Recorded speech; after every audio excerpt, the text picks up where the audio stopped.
O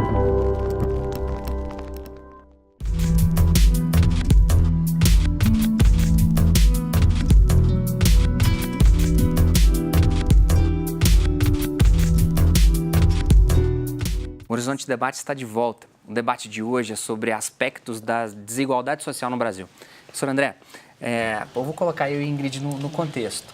Nós somos contemporâneos de Colégio Municipal Marconi, filho de um comerciante de 7ª série e de uma psicóloga que estava se formando naquela época, que tinha estantes em casa, mas meus pais não falam inglês. Isso que você colocou no final do segundo bloco, eu e Ingrid, assim, eu com mestrado, Ingrid com doutorado, egressos da escola pública, é estático esse movimento?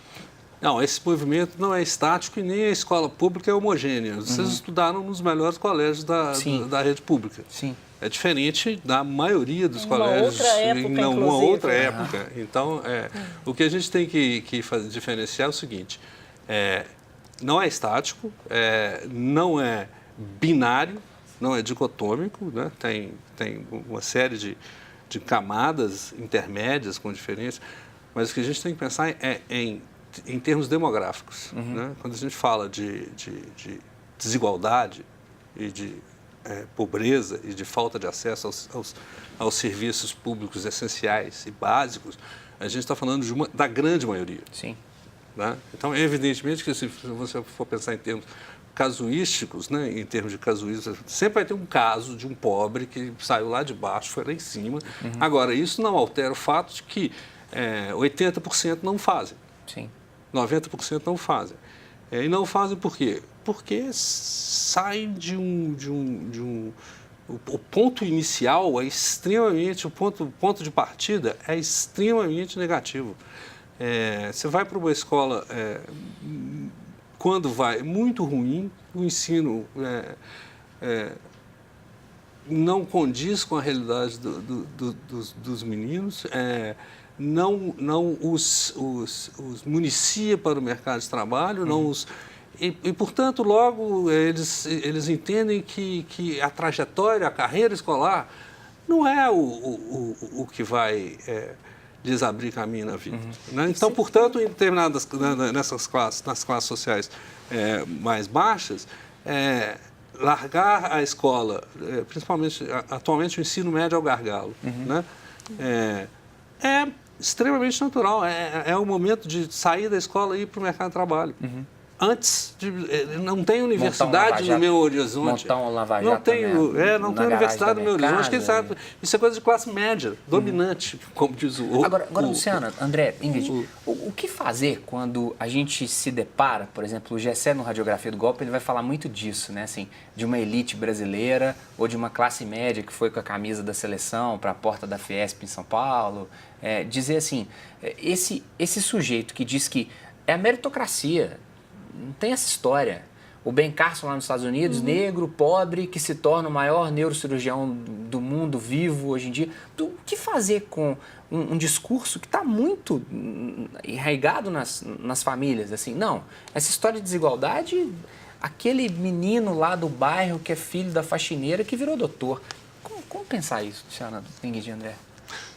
Pode, professor, por favor. Olha só, isso causou um mal-estar tremendo. Isso é recente e foi fruto de uma política pública. Em termos quantitativos, isso foi fruto de uma política do governo federal de promover o acesso às classes mais desprivilegiadas ao ensino superior. Do ressentimento, do ressentimento da elite de ter que dividir com o pobre.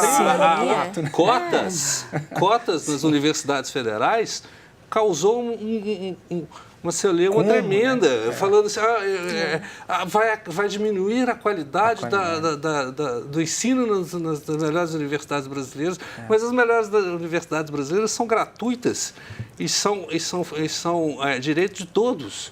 Então, como é que você faz o sistema educacional brasileiro o motor da desigualdade? Você vai para a escola privada no fundamental e no médio, né, pago, as melhores, depois você vai para as melhores, que são as gratuitas federais. Mesmo, agora que teve o tiroteio na Rocinha, quantos alunos não perderam o vestibular da UERJ por causa do tiroteio? E como a gente fala em meritocracia, né, se as pessoas que estão ali foram impedidas de realizar a prova?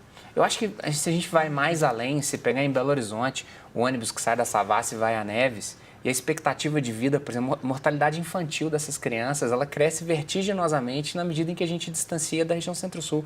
Às vezes não é nem não participar do vestibular da UERJ, é sobreviver. É mentir o endereço, às vezes. Eu já trabalhei em Neves.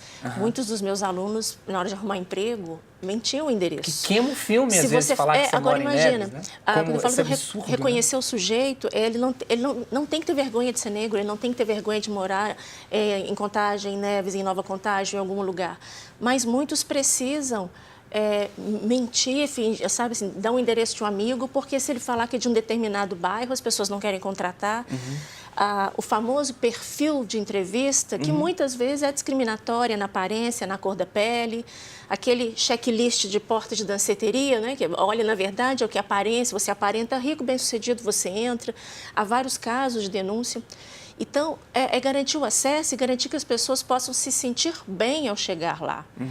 Por exemplo, eu entrei na Universidade Federal com muito custo, vindo de escola pública.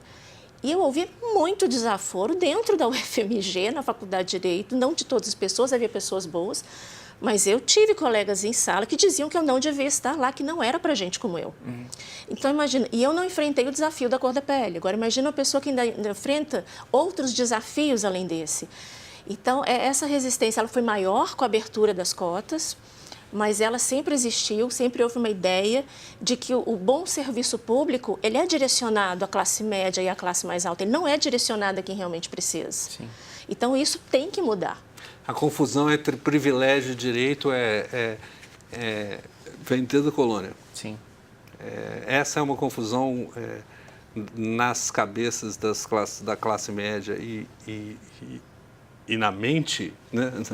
Na mente racional dos que definem os rumos do país, que é secular, que é centenário. Assim, eu me lembro de, num grupo de rede social, um primo que gosto muito, também egresso da escola pública, foi fazer odonto no FMG. Imagina um curso que numa universidade particular, caríssimo. Nós estamos falando de R$ 2.500 de mensalidade, que coloca, gosto muito dele, havia um prédio com 4 andares.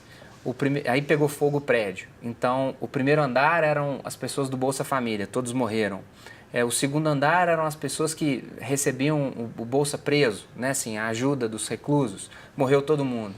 No terceiro eram as pessoas que recebiam Vale Gás ou outro tipo de benefício. E no quarto se salvaram porque todos foram trabalhar.